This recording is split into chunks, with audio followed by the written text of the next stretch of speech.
എല്ലാവർക്കും hello US immigration ഹബ്ബിലേക്ക് സ്വാഗതം. കഴിഞ്ഞ കുറച്ച് ദിവസങ്ങളായി ട്രംപ് ഭരണകൂടത്തിന്റെ ഒരു പ്രധാന പ്രഖ്യാപനം ഇമിഗ്രേഷൻ സമൂഹത്തെ ഞെട്ടിച്ചിരിക്കുകയാണ്. നയപരമായ ചർച്ചയായി ആരംഭിച്ചത് ഇപ്പോൾ വിസകൾ, ഇമിഗ്രേഷൻ പ്രോസസ്സിംഗ്, ഗ്രീൻ കാർഡ് അവലോകനങ്ങൾ എന്നിവ എങ്ങനെ കൈകാര്യം ചെയ്യപ്പെടുന്നു എന്നതിൽ ഒരു യഥാർത്ഥ തൽക്ഷണ മാറ്റമായി മാറിയിരിക്കുന്നു. പല കുടുംബങ്ങളും സ്ഥിരതയുള്ള നിലയിലാണ് ഉറങ്ങാൻ കിടന്നതെന്നും ഈ പുതിയ വിസ നിരോധനം അവരുടെ ഭാവിക്ക് എന്താണ് അർത്ഥമാക്കുന്നതെന്ന് ഉറപ്പില്ലാതെ ഉണർന്നെന്നും പറയുന്നു. മൂന്നാം ലോക രാജ്യങ്ങൾ എന്ന് വിളിക്കുന്ന രാജ്യങ്ങളിൽ നിന്നുള്ള കുടിയേറ്റത്തിന് താൽക്കാലിക വിരാമം ഭരണകൂടം പരസ്യമായി സ്ഥിരീകരിച്ചതോടെയും ഇതിനകം നൽകിയിട്ടുള്ള ചില ഗ്രീൻ കാർഡുകൾ DHS ഇപ്പോൾ അവലോകനം ചെയ്യുന്നതിനാലും ലോകമെമ്പാടുമുള്ള കുടിയേറ്റക്കാർ സൂക്ഷ്മമായി നിരീക്ഷിക്കുകയും ഇത് അവരുടെ സ്റ്റാറ്റസിനെയും യാത്രാ പദ്ധതികളെയും അവരുടെ ദീർഘകാലമായി കാത്തിരുന്ന ഇമിഗ്രേഷൻ ആനുകൂല്യങ്ങളുടെ സുരക്ഷയെയും ബാധിക്കുമോ എന്ന് ചോദിക്കുകയും ചെയ്യുന്നു. ഈ വീഡിയോയിൽ 2025 ഡിസംബറിലെ ട്രംപിന്റെ പുതിയ വിസ നിരോധന പ്രഖ്യാപനത്തെക്കുറിച്ചുള്ള ഏറ്റവും പുതിയ സംഭവവികാസങ്ങളിലൂടെ ഞങ്ങൾ കടന്നുപോകും. DHSഉം USCISഉം ഇതുവരെ എന്താണ് സ്ഥിരീകരിച്ചത്? ഈ നയം രൂപപ്പെടാൻ തുടങ്ങുമ്പോൾ ഗ്രീൻ കാർഡ് ഉടമകളും വിസ അപേക്ഷകരും ഇപ്പോൾ എന്താണ് മനസ്സിലാക്കേണ്ടതെന്ന് ഞങ്ങൾ മനസ്സിലാക്കണം. നിങ്ങൾക്ക് ഈ വീഡിയോ ഇഷ്ടപ്പെട്ടെങ്കിൽ ദയവായി ബെൽ ബട്ടൺ അമർത്തുക, സബ്സ്ക്രൈബ് ചെയ്യുക, ലൈക്ക് ചെയ്യുക. അതുവഴി നിങ്ങളുടെ സ്മാർട്ട് ഫോണിലേക്ക് നേരിട്ട് അപ്ഡേറ്റുകൾ ലഭിക്കും. ഇനി വീഡിയോയിലേക്ക് കടക്കാം. ഈ ആഴ്ചയിലെ വികസനം ആരംഭിച്ചത് ഭരണകൂടം വിവിധ രാജ്യങ്ങളുടെ പട്ടികയിൽ നിന്നുള്ള പുതിയ കുടിയേറ്റത്തിന് താൽക്കാലികമായി പക്ഷേ അനിശ്ചിതകാലത്തേക്ക് താൽക്കാലിക വിരാമം പ്രഖ്യാപിച്ചതോടെയാണ്. കൃത്യമായ പട്ടിക പൂർണ്ണമായി പരസ്യമായി പുറത്തിറക്കിയിട്ടില്ലെങ്കിലും നിലവിലുള്ള 2025 ജൂണിലെ യാത്രാ നിരോധനത്തിൽ ഉൾപ്പെടുത്തിയിട്ടുള്ള അതേ പ്രദേശങ്ങളെയും വിഭാഗങ്ങളെയും ഉദ്യോഗസ്ഥർ പരാമർശിച്ചു. പുതിയ കുടിയേറ്റ വിസ പ്രോസസ്സിംഗ് നിർത്തലാക്കുക, ചില തൊഴിൽ അടിസ്ഥാനമാക്കിയുള്ള വിഭാഗങ്ങൾ താൽക്കാലികമായി നിർത്തുക, നിരവധി വിസ വർഗീകരണങ്ങൾക്കുള്ള യോഗ്യത കർശനമാക്കുക എന്നിവയിലായിരുന്നു പ്രഖ്യാപനം ശ്രദ്ധ കേന്ദ്രീകരിച്ചത്. മുൻ രാജ്യ നിർദ്ദിഷ്ട നിയന്ത്രണങ്ങൾക്ക് പുറം ഭരണകൂടം നിരോധനം വിപുലീകരിച്ചേക്കാമെന്ന സൂചനയാണ് ഈ അപ്ഡേറ്റിനെ വ്യത്യസ്തമാക്കുന്നത്. 2025 തുടക്കം മുതൽ ചർച്ച ചെയ്യപ്പെടുന്ന ഏറ്റവും വിശാലമായ ഇമിഗ്രേഷൻ താൽക്കാലിക വിരാമങ്ങളിലൊന്നാണിത്. പ്രഖ്യാപനത്തിന് തൊട്ടുപിന്നാലെ ഭരണകൂടം ഉയർന്ന അപകടസാധ്യതയുള്ളതായി കരുതുന്ന രാജ്യങ്ങളിൽ നിന്നുള്ള വ്യക്തികൾക്ക് ഇതിനകം നൽകിയിട്ടുള്ള ഗ്രീൻ കാർഡുകളുടെ പുനഃപരിശോധന നടത്തുന്നുണ്ടെന്ന് DHS സ്ഥിരീകരിച്ചു. ഇതിനർത്ഥം സ്വയമേവയുള്ള റദ്ദാക്കൽ എന്നല്ലെങ്കിലും പരിഹരിക്കപ്പെടാത്ത പശ്ചാത്തല പരിശോധനകൾ, യുണൈറ്റഡ് സ്റ്റേറ്റ്സിൽ നിന്നുള്ള ദീർഘകാല അസാന്നിധ്യം അല്ലെങ്കിൽ സുരക്ഷാ ആശങ്കകൾ എന്നിവ ഉണ്ടെങ്കിൽ ചില കേസുകൾ അവലോകനത്തിനായി ഫ്ലാഗ് ചെയ്തേക്കാം എന്നാണ് ഇതിനർത്ഥം. എല്ലാ രേഖകളും നിലവിലുള്ളതായി സൂക്ഷിക്കാനും പുതുക്കിയ വിലാസങ്ങൾ സൂക്ഷിക്കാനും അവലോകന പ്രക്രിയ നടക്കുമ്പോൾ അനാവശ്യമായ അന്താരാഷ്ട്ര യാത്രകൾ ഒഴിവാക്കാനും ഇമിഗ്രേഷൻ അഭിഭാഷകരും അഭിഭാഷക ഗ്രൂപ്പുകളും ഗ്രീൻ കാർഡ് ഉടമകളോട് അഭ്യർത്ഥിച്ചിട്ടുണ്ട്.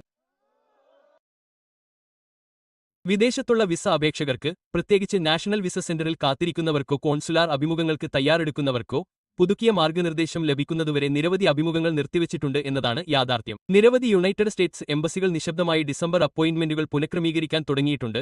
കൂടാതെ പുതിയ നിർദ്ദേശങ്ങൾക്കായി കാത്തിരിക്കാൻ അപേക്ഷകർക്ക് അറിയിപ്പുകൾ ലഭിക്കുന്നുണ്ട്. ഇത് കോൺസുലാർ പ്രവർത്തനങ്ങൾ പൂർണ്ണമായി നിർത്തലാക്കലല്ല, മറിച്ച് ഭരണകൂടത്തിന്റെ പുതിയ നിർദ്ദേശവുമായി ബന്ധപ്പെട്ട നിർദ്ദിഷ്ട വിഭാഗങ്ങൾക്കുള്ള പ്രോസസ്സിംഗിൽ ഇത് ഒരു താൽക്കാലിക വിരാമമാണ്. ബാധിക്കപ്പെടാത്ത രാജ്യങ്ങളിൽ നിന്നുള്ള അപേക്ഷകർക്ക് പോലും ജോലിഭാരം ഷിഫ്റ്റുകൾ കാരണം സാധ്യമായ കാലതാമസത്തെക്കുറിച്ച് മുന്നറിയിപ്പ് നൽകുന്നുണ്ടെങ്കിലും ബാധകമല്ലാത്ത രാജ്യങ്ങളിൽ നിന്നുള്ള അപേക്ഷകർക്ക് പതിവ് ഷെഡ്യൂളിംഗ് തുടരുന്നു.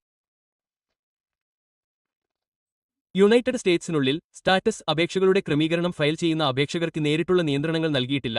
പക്ഷേ USCIS ഫീൽഡ് ഓഫീസുകൾക്ക് കർശനമായ സ്ഥിരീകരണ നടപടികൾ പ്രയോഗിക്കാൻ നിർദ്ദേശം നൽകിയിട്ടുണ്ട്. സത്യസന്ധമായ വിവാഹങ്ങൾക്ക് ശക്തമായ തെളിവുകൾ ഉദ്യോഗസ്ഥർ അഭ്യർത്ഥിക്കുമെന്നും കൂടുതൽ പശ്ചാത്തല അവലോകനങ്ങൾ നടത്തുമെന്നും ഡോക്യുമെന്റേഷൻ അപൂർണമാണെങ്കിൽ വിധിന്യായങ്ങൾ വൈകിപ്പിക്കുമെന്നും പ്രതീക്ഷിക്കുന്നു. 2025 മധ്യം മുതൽ കുടിയേറ്റ സമൂഹം നിരീക്ഷിച്ചുവരുന്ന വിശാലമായ ഒരു ആഭ്യന്തര നയ പ്രവണതയുടെ ഭാഗമാണ് ഈ മാറ്റം. ട്രംപ് ഭരണകൂടം സുരക്ഷാധിഷ്ഠിത അവലോകനങ്ങൾക്ക് മുൻഗണന നൽകുകയും മുമ്പ് നഷ്ടപ്പെട്ട വിവരങ്ങൾ തെളിവുകൾക്കായുള്ള അഭ്യർത്ഥനകളിലൂടെ തിരുത്താൻ അനുവദിച്ചിരുന്ന ഓഫീസർ വിവേചനാധികാരത്തിന്റെ ഉപയോഗം കുറയ്ക്കുകയും ചെയ്തു. അതേസമയം നാഷണൽ ഇമിഗ്രേഷൻ ലോ സെന്റർ ഉൾപ്പെടെയുള്ള അവകാശ സംഘടനകൾ ഗ്രീൻ കാർഡ് ഉടമകളെ അന്താരാഷ്ട്ര യാത്രകളിൽ ജാഗ്രത പാലിക്കാൻ ഉപദേശിക്കാൻ തുടങ്ങിയിട്ടുണ്ട്. ചില രാജ്യങ്ങളിൽ നിന്നുള്ള വ്യക്തികൾക്ക് റീഎൻട്രി സ്ക്രീനിംഗ് കൂടുതൽ കർശനമായേക്കാമെന്ന ഭരണകൂടത്തിന്റെ സൂചനയിൽ നിന്നാണ് അവരുടെ ആശങ്ക. നിലവിൽ നിയമപരമായ സ്ഥിര താമസക്കാർക്ക് വിസ നിരോധനങ്ങളിൽ നിന്ന് നിയമപരമായി സംരക്ഷണം ലഭിക്കുന്നു. എന്നാൽ പുതിയ ഡിപ്പാർട്ട്മെന്റ് ഓഫ് ഹോംലാൻഡ് സെക്യൂരിറ്റി അവലോകന ഉത്തരവ് അർത്ഥമാക്കുന്നത് ചില യാത്രക്കാർക്ക് പ്രവേശന തുറമുഖങ്ങളിൽ വിപുലമായ ചോദ്യം ചെയ്യലുകൾ നേരിടേണ്ടി വന്നേക്കാം, പ്രത്യേകിച്ച് അധിക സ്ക്രീനിംഗ് ആവശ്യമാണെന്ന് ഉദ്യോഗസ്ഥർ വിശ്വസിക്കുന്നിടത്ത്. ഈ ആഴ്ചത്തെ വിസ നിരോധന പ്രഖ്യാപനം ഇതിനകം നടന്നുകൊണ്ടിരിക്കുന്ന മറ്റ് എൻഫോഴ്സ്മെന്റ് മാറ്റങ്ങളുമായി കൂടിച്ചേരുന്നു. ഡിപ്പാർട്ട്മെന്റ് ഓഫ് ഹോംലാൻഡ് സെക്യൂരിറ്റി അതിന്റെ ഇന്റീരിയർ എൻഫോഴ്സ്മെന്റിന്റെ ഉപയോഗം വിപുലീകരിച്ചു. കൂടാതെ സ്റ്റാറ്റസിൽ നിന്ന് പുറത്തുപോകുന്നവരോ നിയമനിർവഹണ ഉദ്യോഗസ്ഥരുമായുള്ള പതിവ് ഇടപെടലുകളിൽ ഫ്ലാഗ് ചെയ്യപ്പെടുന്നവരോ ആയ വ്യക്തികൾക്കായി ദ്രുത സ്ക്രീനിംഗുകളുടെ എണ്ണം വർദ്ധിപ്പിച്ചു. ഗ്രീൻ കാർഡ് ഉടമകളുടെ അവകാശങ്ങളിൽ ഇത് നേരിട്ട് മാറ്റമൊന്നും വരുത്തുന്നില്ലെങ്കിലും അപേക്ഷകൾ തീർപ്പാക്കാത്തവർ, സങ്കീർണമായ യാത്രാ ചരിത്രങ്ങൾ അല്ലെങ്കിൽ മുൻകാല കുടിയേറ്റ പ്രശ്നങ്ങൾ എന്നിവയുള്ള ആർക്കും ഇത് കൂടുതൽ ജാഗ്രത പുലർത്തുന്ന അന്തരീക്ഷം സൃഷ്ടിക്കുന്നു. പ്രഖ്യാപനത്തിന്റെ തീവ്രത ഉണ്ടായിരുന്നിട്ടും ഗ്രീൻ കാർഡ് ഉടമകളുടെ അവകാശങ്ങളിൽ ഉണ്ടാകുന്ന നാടകീയമായ എന്തെങ്കിലും മാറ്റം കാര്യമായ നിയമപരമായ വെല്ലുവിളികൾ നേരിടേണ്ടിവരുമെന്ന് നിയമവിദഗ്ധർ അഭിപ്രായപ്പെടുന്നു. കൃത്യമായ നടപടിക്രമങ്ങളില്ലാതെ വ്യാപകമായ റദ്ദാക്കലുകൾ കോടതിയിൽ നിലനിൽക്കാൻ സാധ്യതയില്ല. സത്യസന്ധമായി പറഞ്ഞാൽ പല നയ വിശദാംശങ്ങളും അവ്യക്തമായി തുടരുന്നു. അതായത് ഗ്രീൻ കാർഡ് ഉടമകൾ ശാന്തത പാലിക്കുകയും എന്നാൽ ജാഗ്രത പാലിക്കുകയും വേണം. അവരുടെ USCIS വിലാസം അപ്ഡേറ്റ് ചെയ്യുക, അവരുടെ രേഖകൾ ചിട്ടയായി സൂക്ഷിക്കുക, ദീർഘിപ്പിച്ച യാത്ര ഒഴിവാക്കുക, USCISൽ നിന്നുള്ള ഏതെങ്കിലും അറിയിപ്പുകൾ സൂക്ഷ്മമായി നിരീക്ഷിക്കുക. പല കുടുംബങ്ങൾക്കും ഈ ആഴ്ച ആശയക്കുഴപ്പമുണ്ടാക്കുന്നതും വൈകാരികമായി ക്ഷീണിപ്പിക്കുന്നതുമാണ്. പുതിയ വിസ നിരോധനം, സാധ്യമായ ഗ്രീൻ കാർഡ് അവലോകനങ്ങൾ, താൽക്കാലികമായി നിർത്തിവെച്ച അഭിമുഖങ്ങൾ, കർശനമായ USCIS പ്രോസസ്സിംഗ് എന്നിവ ആയിരക്കണക്കിന് ആളുകൾ 2026-ലേക്ക് സ്ഥിരത പ്രതീക്ഷിച്ചിരുന്ന ഒരു നിമിഷത്തിൽ അനിശ്ചിതത്വം സൃഷ്ടിക്കുന്നു. എന്നാൽ ഏജൻസികൾ ഔപചാരിക നിർദ്ദേശങ്ങൾ പുറപ്പെടുവിക്കുമ്പോൾ പ്രഖ്യാപനങ്ങൾ പലപ്പോഴും വികസിക്കുന്നുണ്ടെന്ന് ഓർമ്മിക്കേണ്ടത് പ്രധാനമാണ്. ആഭ്യന്തര സുരക്ഷാ വകുപ്പും സ്റ്റേറ്റ് ഡിപ്പാർട്ട്മെന്റും വരും ദിവസങ്ങളിൽ വിശദമായ മാർഗനിർദ്ദേശം അന്തിമമാക്കുകയും പ്രസിദ്ധീകരിക്കുകയും ചെയ്യുമ്പോൾ ഇന്ന് ചർച്ച ചെയ്യപ്പെടുന്ന കാര്യങ്ങൾ വീണ്ടും മാറിയേക്കാം. ഏതൊക്കെ രാജ്യങ്ങളാണ് ഇതിൽ ഉൾപ്പെട്ടിരിക്കുന്നത്? എത്ര കാലം താൽക്കാലികമായി നിർത്തലാക്കും? തീർപ്പാക്കാത്ത ഗ്രീൻ കാർഡ് കേസുകൾ USCIS എങ്ങനെ കൈകാര്യം ചെയ്യും? ചില വിസ വിഭാഗങ്ങൾക്ക് ഇളവുകൾ ലഭിക്കുമോ എന്നതിനെക്കുറിച്ച് കൂടുതൽ വ്യക്തത ലഭിക്കുമെന്ന് ഇമിഗ്രേഷൻ വിദഗ്ധർ പ്രതീക്ഷിക്കുന്നു. അതുവരെ അപേക്ഷകർ വിവരങ്ങൾ അറിഞ്ഞിരിക്കണം, അപകടകരമായ യാത്രകൾ ഒഴിവാക്കണം, അവരുടെ USCIS അക്കൗണ്ടുകൾ പതിവായി പരിശോധിക്കണം, കൂടാതെ അപ്രതീക്ഷിത അറിയിപ്പുകൾ ലഭിച്ചാൽ യോഗ്യതയുള്ള ഇമിഗ്രേഷൻ പ്രൊഫഷണലുകളുമായി കൂടിയാലോചിക്കണം. ഡിസംബറിലേക്ക് കൂടുതൽ നീങ്ങുകയും പുതുവർഷത്തോട് അടുക്കുകയും ചെയ്യുമ്പോൾ ഇമിഗ്രേഷൻ ലാൻഡ്സ്കേപ്പ് വീണ്ടും മാറാൻ സാധ്യതയുണ്ട്. വർഷാവസാനം പുതിയ നടപടികൾ പ്രഖ്യാപിക്കുകയും അടുത്ത വർഷത്തിന്റെ തുടക്കത്തിൽ അവ വേഗത്തിൽ നടപ്പിലാക്കുകയും ചെയ്യുന്ന ചരിത്രമാണ് ട്രംപ് ഭരണകൂടത്തിനുള്ളത്.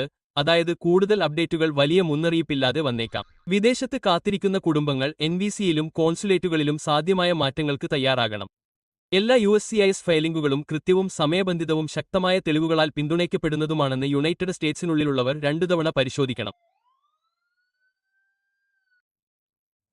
വിവരമറിയിക്കുന്നത് സഹായകരം മാത്രമല്ല, അത് അത്യാവശ്യമാണ്. ഇതുപോലുള്ള നിമിഷങ്ങളിലെ ഇമിഗ്രേഷൻ നയങ്ങൾ വേഗത്തിൽ നീങ്ങുന്ന പ്രവണത കാണിക്കുന്നു.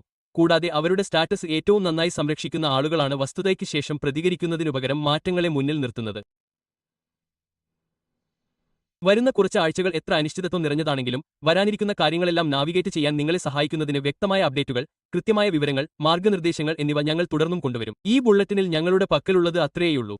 നിങ്ങളുടെ US ഇമിഗ്രേഷൻ യാത്രയ്ക്ക് ആവശ്യമായ എല്ലാ വിസ വിവരങ്ങളും നടപടിക്രമങ്ങളും US ഇമിഗ്രേഷൻ വാർത്താ ചാനൽ നൽകുന്നു. യുണൈറ്റഡ് സ്റ്റേറ്റ്സ് ഇമിഗ്രേഷൻ പ്രോസസ്സിംഗ് ഘട്ടങ്ങൾ, വിസ അപേക്ഷാ ആവശ്യകതകൾ, പ്രോസസ്സിംഗ് സമയങ്ങൾ, ഫോമുകൾ, ഫീസ് എന്നിവയും അതിലേറെയും മനസ്സിലാക്കേണ്ടത് പ്രധാനമാണ്. നിങ്ങൾ ഇതിനകം സബ്സ്ക്രൈബ് ചെയ്തിട്ടില്ലെങ്കിൽ ദയവായി US immigration hub channel subscribe ചെയ്യുക. കണ്ടതിന് നന്ദി. അടുത്തതിൽ ഞങ്ങൾ നിങ്ങളെ കാണും.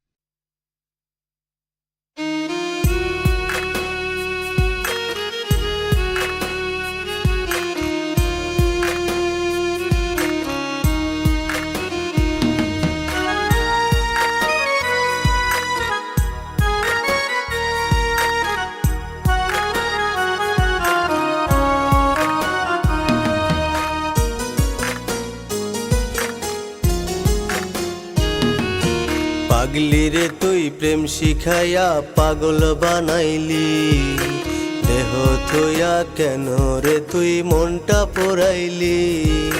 পাগলি রে তুই প্রেম শিখাইয়া পাগল বানাইলি, দেহ থইয়া কেন রে তুই মনটা পোড়াইলি। এখন আমার মনটা পুরে কয়লা হয়েছে, জানি না রে কাহার প্রেমে মুগ্ধ রয়েছি।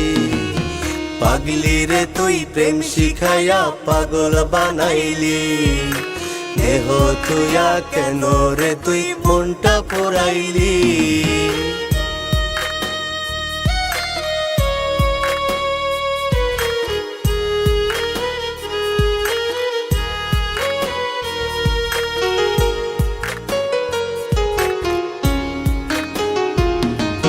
কেউ পুরে প্রেম আগুনে, কেউ বা তুষের আগুন। প্রেম আগুনে মন পুরে যার চলে আরো দ্বিগুণ। কেউ পুরে প্রেম আগুনে, কেউ বা তুষের আগুন। প্রেম আগুনে মন পুড়ে যার চলে আরো দ্বিগুণ কোন আগুনে পুরাইলি তুই করলি বেইমানি দেহ তুইয়া কেন রে তুই মনটা পুরাইলি পাগলি রে তুই প্রেম শিখাইয়া পাগল বানাইলি দেহ তুইয়া কেন রে তুই মনটা পুরাইলি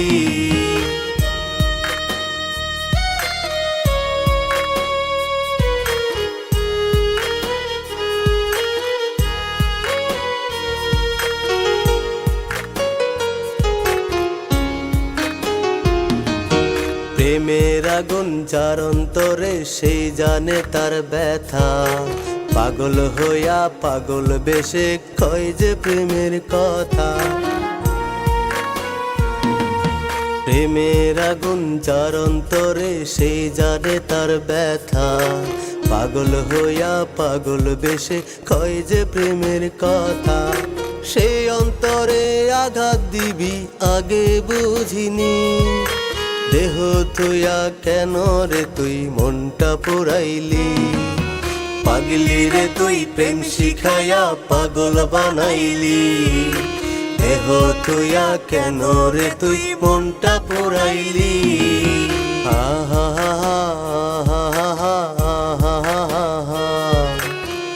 লা লা লা লা লা লা লা লা লা লা লা লা